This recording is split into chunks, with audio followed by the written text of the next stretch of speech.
Now let us start with the topic of place of supply. So place of supply start करने से पहले आप लोग को मैं इसका इंपॉर्टेंस बता दूं. Place of supply is very important because it actually gives color to destination based consumption tax principle. Okay, so destination based consumption tax का जो भी प्रिंसिपल है वो अचीव कहाँ से हो रहा है? Place of supply. क्योंकि यहाँ पर लॉ मेकर ने हर एक जगह पर रिसिपिएंट के स्टेट को रेवेन्यू देने की बात की. ओके, प्लेस ऑफ सप्लाई जो भी स्टेट होगा उस स्टेट को रेवेन्यू दिया जाता है. ओके, एंड सेंट्रल गवर्नमेंट 50-50 बांटते हैं. So place of supply is very important to determine which government will have jurisdiction over revenue. Okay. So अपन हमेशा देखेंगे location of recipient ही होगा. Okay.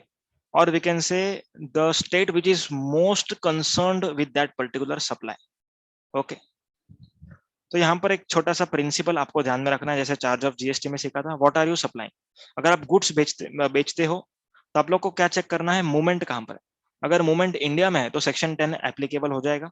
अगर आपका मूवमेंट इंडिया से बाहर है या फिर बाहर से इंडिया है, देन इधर के सेक्शन 11 इज एप्लीकेबल. अगर हम सर्विसेज की बात करें तो आपको क्या चेक करना है? सप्लायर रिसिपेंट कहाँ पर है. अगर सप्लायर रिसिपेंट दोनों इंडिया में तो सेक्शन 12 इज एप्लीकेबल. इफ दोनों में से एक जन इंडिया के बाहर है तो सेक्शन 13 इज एप्लीकेबल. ठीक है, इंपॉर्टेंट है, बहुत इंपॉर्टेंट है. ऐसे ही कोई भी प्रोविजन नहीं लगाना आपको. ओके, आप लोग को चेक करना है कि गुड्स है या सर्विस है. गुड्स है तो क्या चेक करोगे? मूवमेंट कहाँ है. अगर मूवमेंट इंडिया में तो सेक्शन 10. मूवमेंट इंडिया के बाहर से इंडिया में या फिर इंडिया से इंडिया के बाहर, section 11, that is export import. Services में अगर दोनों जन सप्लाई रिसिपेंट दोनों इंडिया में, ओके, सर्विस में ऐसा मत बोलना मूवमेंट इंडिया में, तो नहीं. सर्विस में location of supplier and recipient अगर दोनों इंडिया है तो सेक्शन 12, अदरवाइज सेक्शन 13. दोनों में से एक जन इंडिया के बाहर है, सेक्शन 13. समझा? ओके. अब अपन बात करते हैं section 10, section number 10.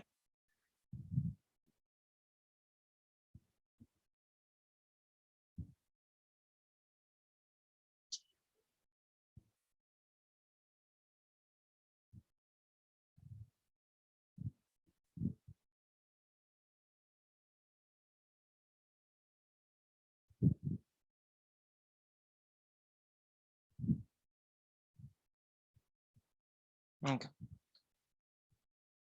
Section 10. Section 10 subsection क्या बोलता है?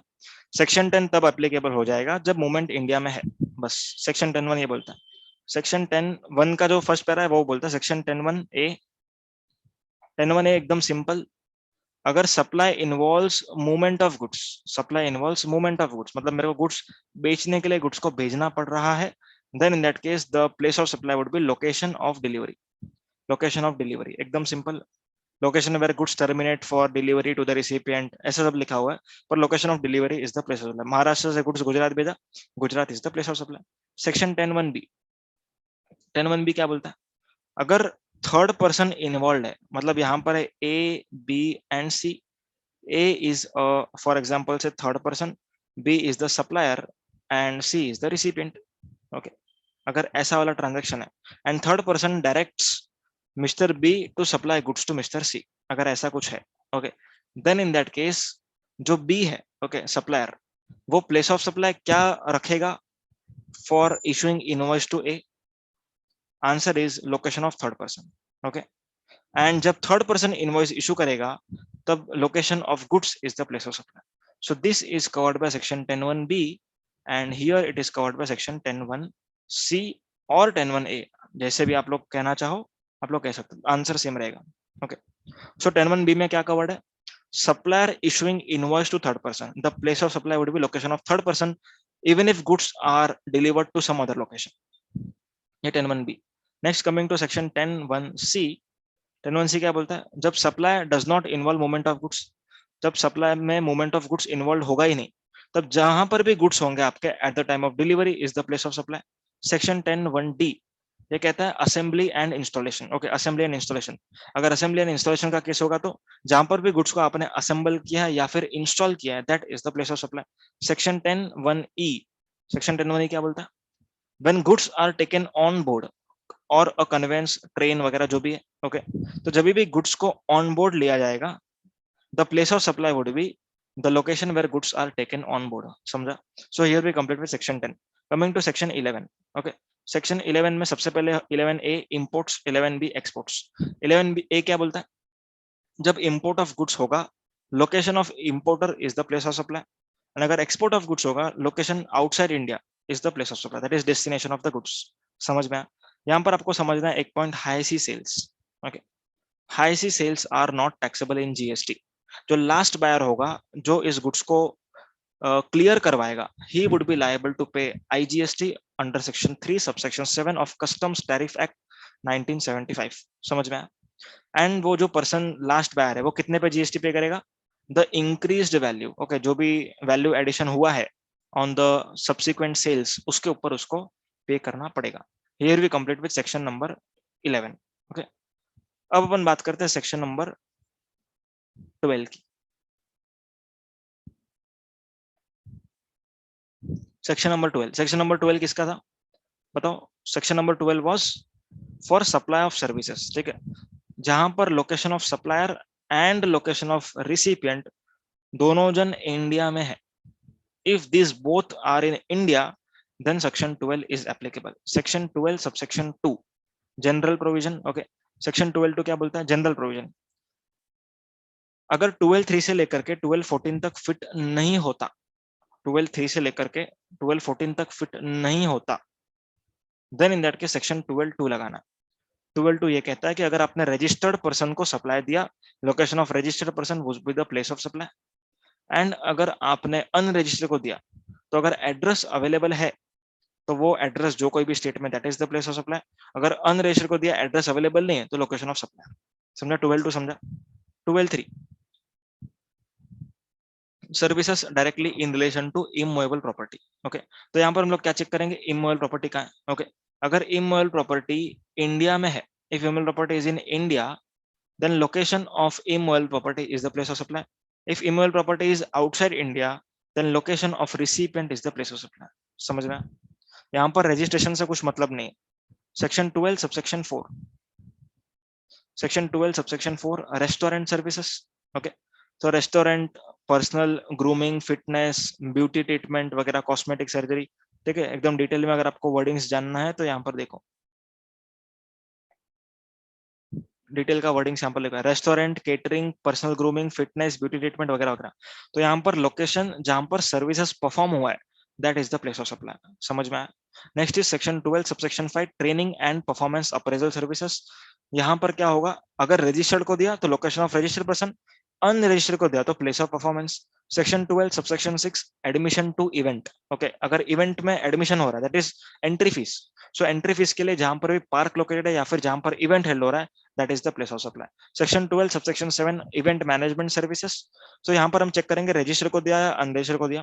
अगर रजिस्टर को दिया तो location of registered person, unregistered को दिया तो हम क्या चेक करेंगे कि इवेंट कहां पर है। अगर इवेंट इंडिया में है तो location where event is held, अगर इवेंट इंडिया के बाहर है तो location of recipient. Am I going fast? एक बार सेक्शन 12 सबसेक्शन 7 बता देता हूँ क्योंकि वो इंपॉर्टेंट था। Event organisation services, okay. अगर रजिस्टर्ड को दिया तो लोकेशन ऑफ रजिस्टर्ड पर्सन, अगर अनरजिस्टर्ड को दिया तो चेक करेंगे इवेंट कहाँ है। अगर इवेंट इंडिया में है, ओके, इंडिया में इवेंट है तो क्या आएगा? Location of event. अगर इवेंट इंडिया के बाहर है, event outside India, then location of recipient. समझ में आया? ये चार्ट आपको याद करना है, okay. Event organisation services. Next 12(8 अपना goods transportation, okay. Goods transportation अगर रजिस्टर्ड को दिया तो रजिस्टर्ड, अनरजिस्टर्ड को दिया तो where goods are handed over. समझ में आया? रजिस्टर्ड को दिया तो रजिस्टर्ड लोकेशन, जो भी रिसिपेंट का लोकेशन है। अगर अनरजिस्टर्ड को दिया तो it is goods hand over का लोकेशन। समझ में आया? एंड अगर destination of such transportation is outside India, then location outside India is the place of supply, okay. Section 12 subsection 9 passenger transport, okay. 12(8) था गुड्स ट्रांसपोर्ट, 12(9) था passenger transport.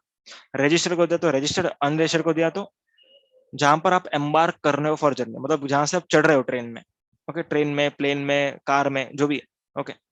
And अगर अगर अपने को एम्बार्केशन पॉइंट नहीं मालूम, okay, that is right to passage is given for future use and point of embarkation नहीं मालूम।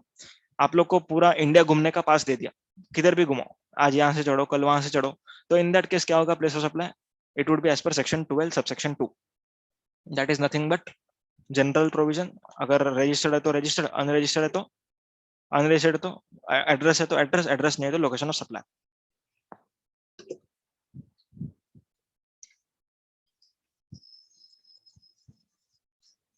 ओके, ये हो गया अपना passenger transportation.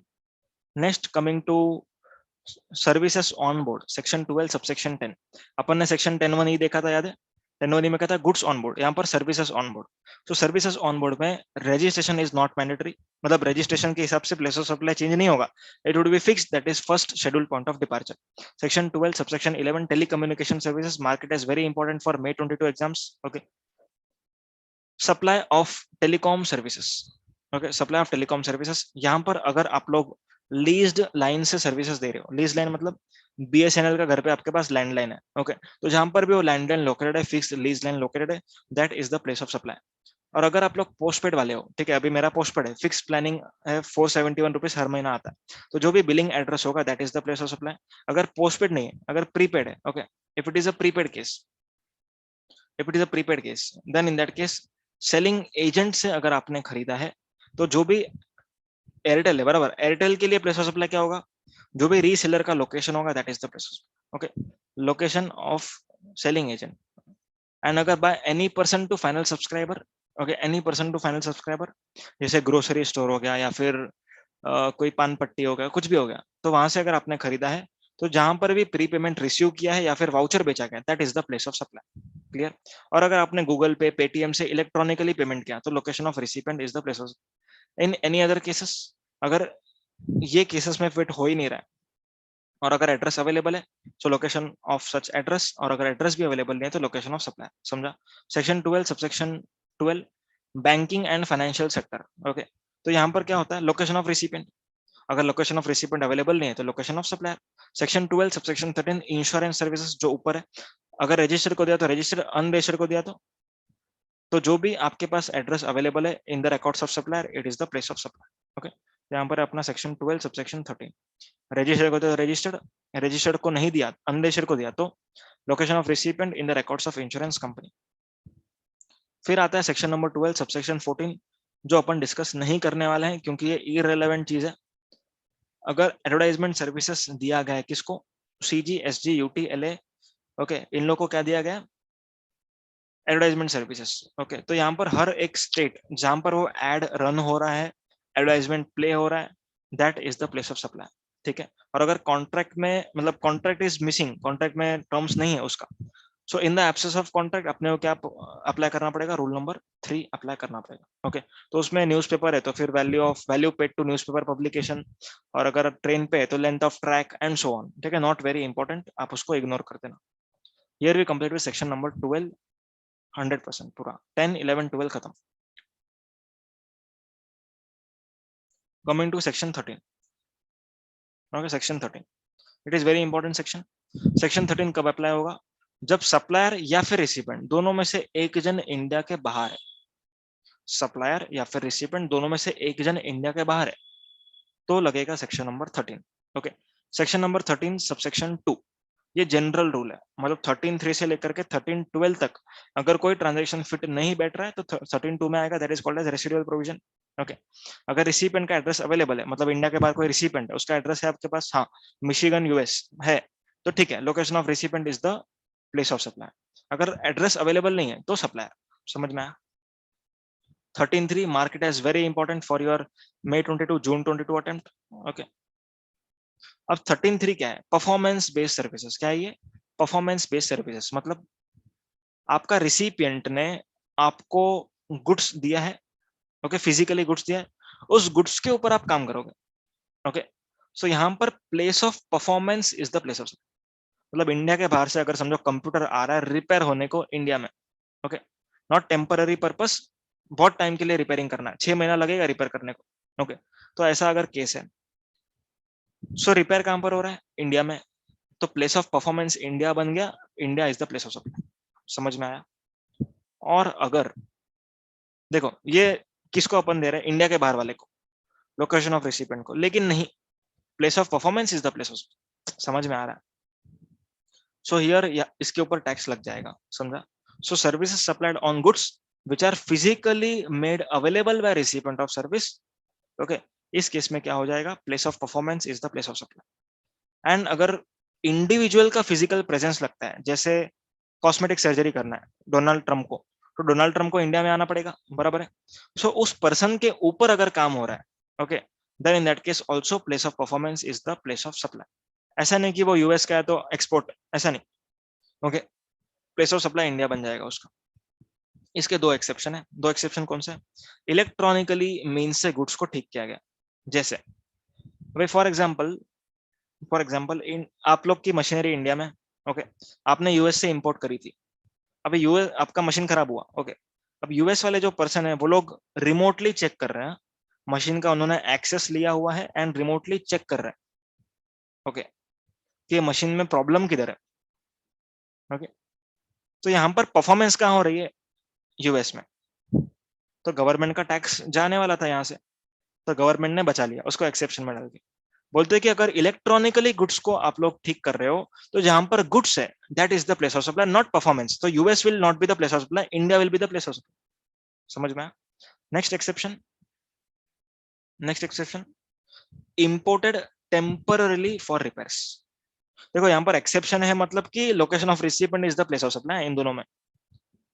Normally place of performance, exception में location of recipient. Okay, imported temporarily for repairs or for any other treatment or process and exported without use in India.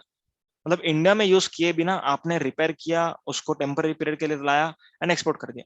Okay, then in that case place of supply would be location of recipient if address available, otherwise location of supply. लेकिन it will not be place of performance in any case. समझ में? अभी इसके ऊपर बहुत सारे clarifications government ने issue किए हैं.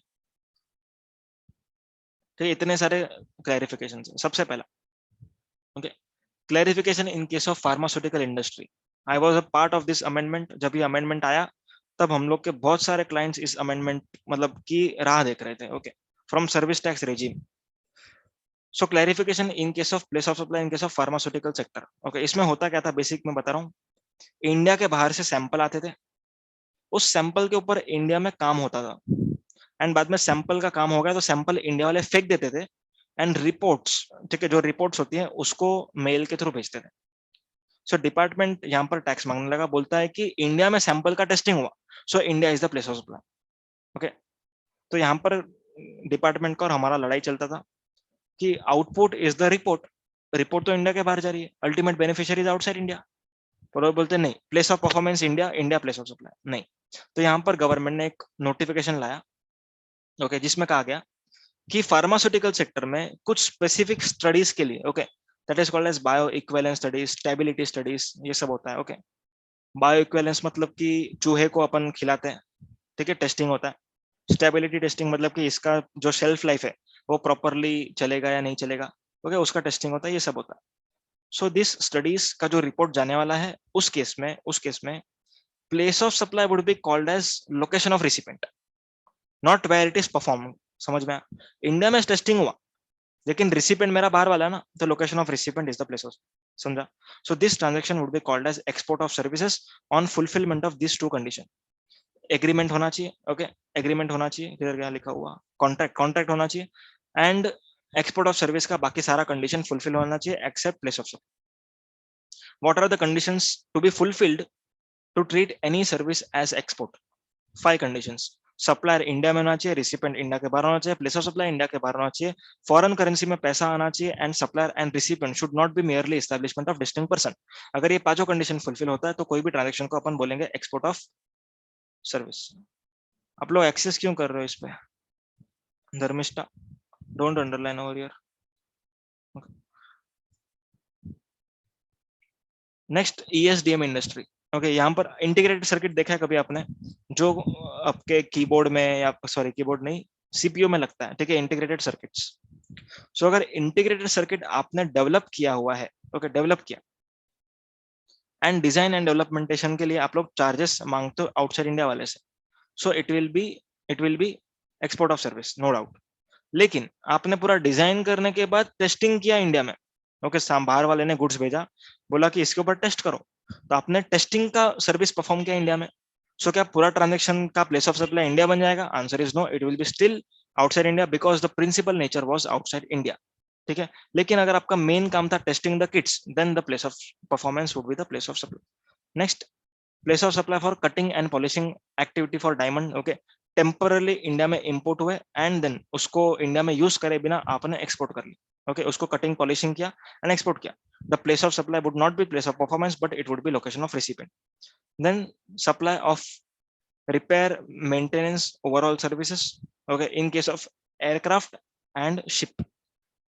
ये अमेंडमेंट है। ओके, इसको दोनों को मैं एक साथ कवर कर रहा हूँ। एयरक्राफ्ट इंडस्ट्री या फिर शिपिंग इंडस्ट्री, दोनों ही केस में अगर B2B MRO सर्विस दिया हुआ है, B2B मतलब बिजनेस टू बिजनेस, MRO मतलब maintenance, repair and overall service. So in that case place of performance would not be the place of supply, it would be location of recipient. मतलब exports का benefit यहाँ पर दिया जाएगा, place of performance देते तो India would be the place of supply, पर ऐसा नहीं होगा। समझ में आया? Done. Section 13(4), okay 13(4), services supplied on directly on immovable properties. Okay, तो यहाँ पर लोकेशन ऑफ इमूवेबल प्रॉपर्टी एकदम सिंपल रखा है। वहां पर क्या था, अगर इमूवेबल प्रॉपर्टी इंडिया में है तो इंडिया, इमूवेबल प्रॉपर्टी इंडिया के बाहर है तो लोकेशन ऑफ रिसिपेंट। यहाँ पर कुछ नहीं, अगर एक जन इंडिया में एक जन इंडिया के बाहर है तो location of immovable property is the place of supply. ठीक है, यहाँ पर एक सर्कुलर आया था जो कहता है कि cargo handling services are not related to immovable property, बस। Next, section 13 subsection 5, admission to event और organisation of event. Okay, event management services, तो यहाँ पर जहां पर भी इवेंट हो रहा है that is the place of supply. Next 13(6), 13(7), 13(6) क्या बोलता है, अगर इंडिया में सेक्शन 13 सबसेक्शन 3, 4, 5 का कोई भी सर्विस दिया जा रहा है इंक्लूडिंग आउटसाइड इंडिया, मतलब for example event management. Okay, Reliance ने इवेंट मैनेजमेंट का सर्विस लिया, वो कहता है कि इंडिया में गुजरात में इवेंट चाहिए, अमेरिका में चाहिए एंड सिंगापुर में चाहिए। तो ये तीनों का एक कॉन्ट्रैक्ट बनाया, so entire contract would be taxable in India. समझा? ठीक है। नेक्स्ट 13(7), ये कहता है कि अगर मल्टीपल स्टेट्स में आपका सेक्शन 13(3), 13(4), 13(5) का सर्विसेज दिया जा रहा है, सो जो पर्टिकुलर स्टेट्स है that will be the place of supply. Okay, यहाँ पर अपने को रूल 7, 8, 9 रेफर करना होगा। Next is section 13 subsection 8।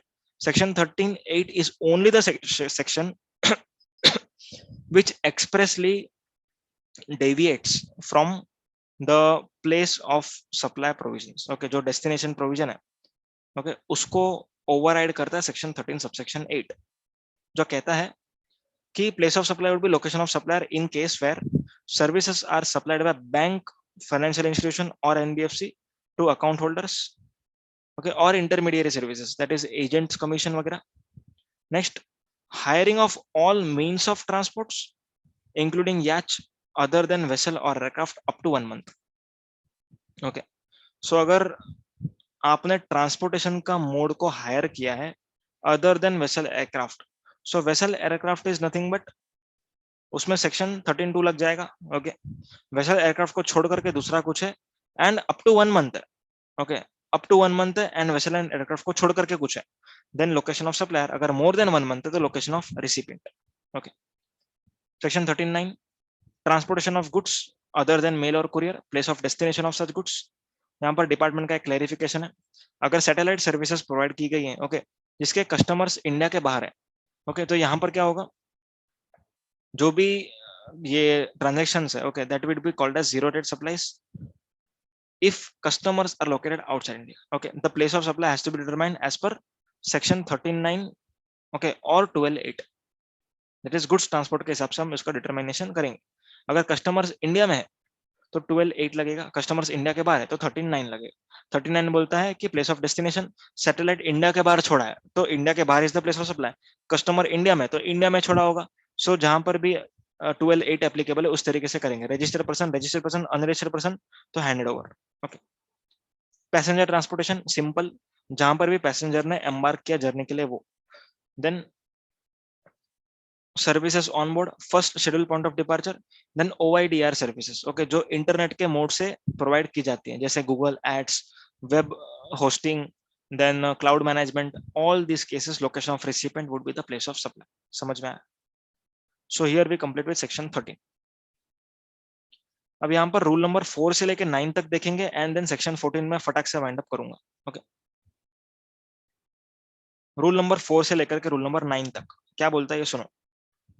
Rule number 4 is relating to section number 12 subsection 3। Okay, section 12 subsection 3।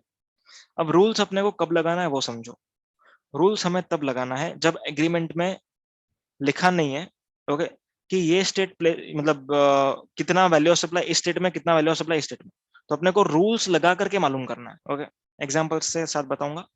Rule number 4, lodging accommodation. Okay, lodging accommodation for example Maharashtra में एक hotel है, गुजरात में एक होटल है। ओके, अब दोनों होटल सेम है, मतलब होटल के जो फ्रेंचाइजी है वो एक ही फ्रेंचाइजी है। ओके, एंड रिलायंस के जो एम्प्लॉयज होते हैं वो महाराष्ट्र एंड गुजरात दोनों ही होटल में रहते हैं, कभी इधर कभी इधर।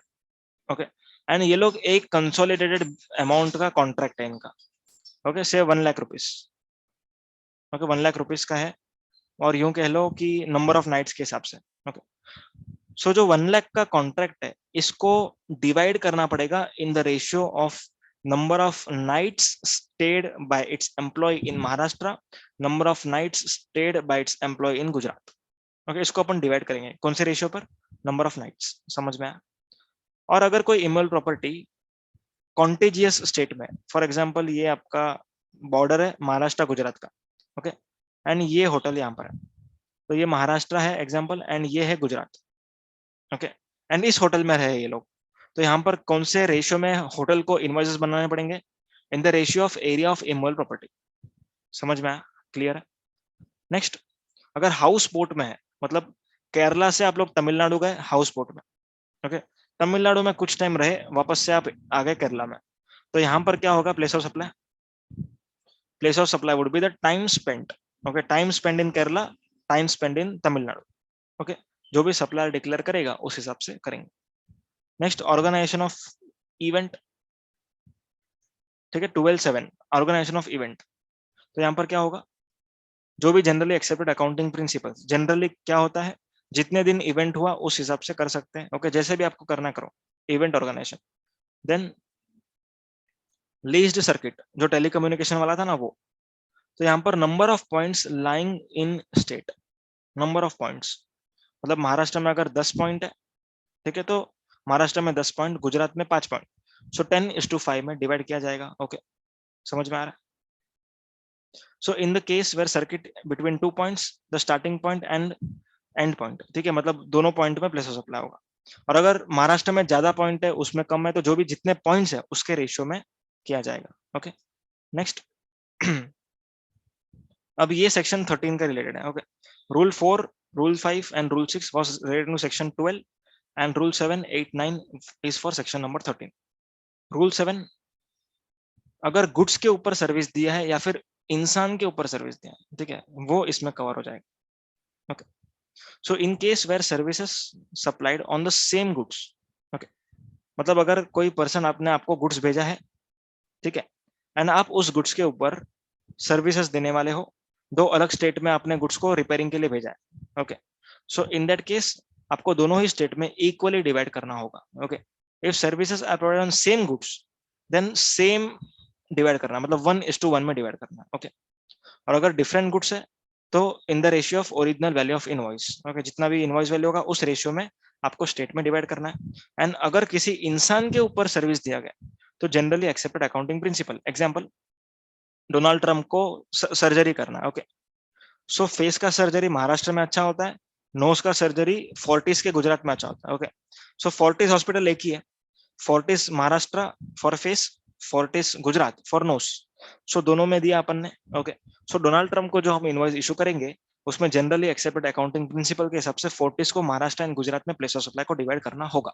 Okay, rule 8 and rule 9। Okay, अगर रूल 8 की हम बात करें तो अगर इमोरल प्रॉपर्टी का 13 में सेक्शन लग रहा है, दैट इज एक जन इंडिया के बाहर है, तो जो रूल 4 में लिखा था वही आपको रूल 8 में अप्लाई करना है। एंड अगर इवेंट मैनेजमेंट सर्विसेज के लिए, ओके, अगर इवेंट मैनेजमेंट सर्विसेज के लिए सेक्शन 13 लग रहा है तो जो रूल नंबर 5 ने कहा बस वही लगाना है आपको। Okay, so here we complete with entire rules. अब बात करते हैं ओआईडीआर सर्विसेज की।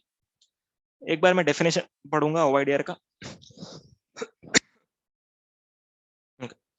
OIDR services means services whose delivery is mediated by information technology over internet. मतलब इंटरनेट के माध्यम से सर्विसेज आ रही है, okay, or an electronic network and the nature of which renders their supply essentially automated. Okay, मतलब electronic mode से आ रही है एंड ह्यूमन इंटरवेंशन इसमें बहुत ही मिनिमल है. ओके, एग्जांपल्स यहाँ पे लिखे हुए हैं. Advertisement, cloud services, e book, then digital content, digital data storage, online gaming, ठीक है, ये सारी चीजें. सो इन सब चीजों को अपन कहेंगे OIDR. बेसिकली आप गूगल एड्स जो देख रहे हो, ओके, सो GoDaddy का अगर आपने गूगल एड देखा तो GoDaddy सर्विस ले रहा है गूगल से, okay, that is a OIDR service. समझ में आया? सो OIDR सर्विस में किस तरीके से टैक्सेबिलिटी होती है, क्या होता है, वो जानेंगे अभी. ओके, अभी हम लोग ने डिवाइड किया हुआ है OIDR services provided to non taxable online recipient and other than non taxable online recipient. अगर OIDR सर्विसेज प्रोवाइड होती हैं नॉन टैक्सेबल ऑनलाइन रेसिपिएंट को, दैट इज इंडिया के बाहर से नॉन टैक्सेबल ऑनलाइन रेसिपिएंट को. फॉर एग्जाम्पल, मेरे को PUBG गेम खेलना है, ओके, और PUBG गेम का सब्सक्रिप्शन है. So non taxable online recipient हूं मैं, okay, I am not registered in GST, मैं इंडिविजुअल हूं, not registered, I am NTOR. So what ever subscription PUBG is charging, okay, उसके ऊपर GST दैट PUBG को देना पड़ेगा इंडिया में आके. कम ऑन, इंडिया में वो PUBG वाला आएगा, रजिस्ट्रेशन लेगा under simplified registration scheme, he will be paying GST to government of India.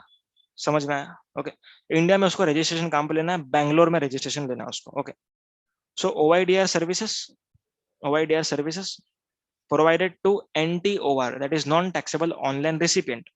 Here, forward charge would be applicable. Okay, so PUBG has to collect tax from NTOR and pay tax. However, if OIDR services are provided to other than NTOR,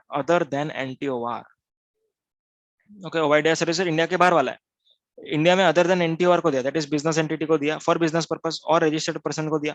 तो यहाँ पर RCM लगेगा as per notification number 10/2017 integrated tax rate that by section 5 subsection 3. समझ में? RCM यहाँ पर FCM, बस इतना ही फर्क है. एंड अगर इंटरमीडियरी के थ्रू दिया तो भी सेम पोजीशन है, कुछ भी चेंज नहीं है. ओके, अगर इंटरमीडियरी ने NTOR को दिया तो इंटरमीडियरी पे करेगा. ओके, और अगर इंटरमीडियरी ने अदर देन NTOR को दिया तो service recipient that is RCM में वो लोग पेमेंट करेंगे. ओके, अब इंटरमीडियरी है या नहीं है वो कैसे समझेगा? अगर ये चारों कंडीशन फुलफिल करता है कोई पर्सन तो वो इंटरमीडियरी नहीं है. ओके, इंटरमीडियरी मतलब कि फॉर एग्जांपल अभी नेटफ्लिक्स का आपने देखा रहेगा, वोडाफोन का एक सब्सक्रिप्शन आता है. Okay, so Netflix is the OIDR service provider, okay, and Vodafone is the intermediary. So Vodafone सच में इंटरमीडियरी है या नहीं है वो डिपेंड करेगा ये चार कंडीशन पर. अगर ये चारों कंडीशन सेटिस्फाई हुई तो वोडाफोन को इंटरमीडियरी नहीं मानेंगे. ओके, इनवॉइस जो है, ओके, इनवॉइस में लिखा हुआ है कि नेटफ्लिक्स का सर्विस है. ओके, एंड सप्लायर को ने क्लियरली आइडेंटिफाई किया हुआ है. सेकंड, जो इंटरमीडियरी है वो पेमेंट कलेक्ट भी नहीं करता, ना ही प्रोसेस करता. Third, intermediary does not authorise delivery, मतलब आपको सर्विस मिला नहीं मिला, कस्टमर केयर वगैरह आप लोग नेटफ्लिक्स से बात करो. ओके, वोडाफोन ने खाली अपना सब्सक्राइबर बेस दिया है, that's it. So Vodafone is not ensuring delivery and general terms are decided by OIDR and not by intermediary. Okay, are not set by intermediary. So अगर ये सारी condition fulfill हो गई सारी की सारी, then intermediary would not be treated as intermediary, but OIDR service provider would be liable to pay tax. आया समझ में? So here we complete with place of supply.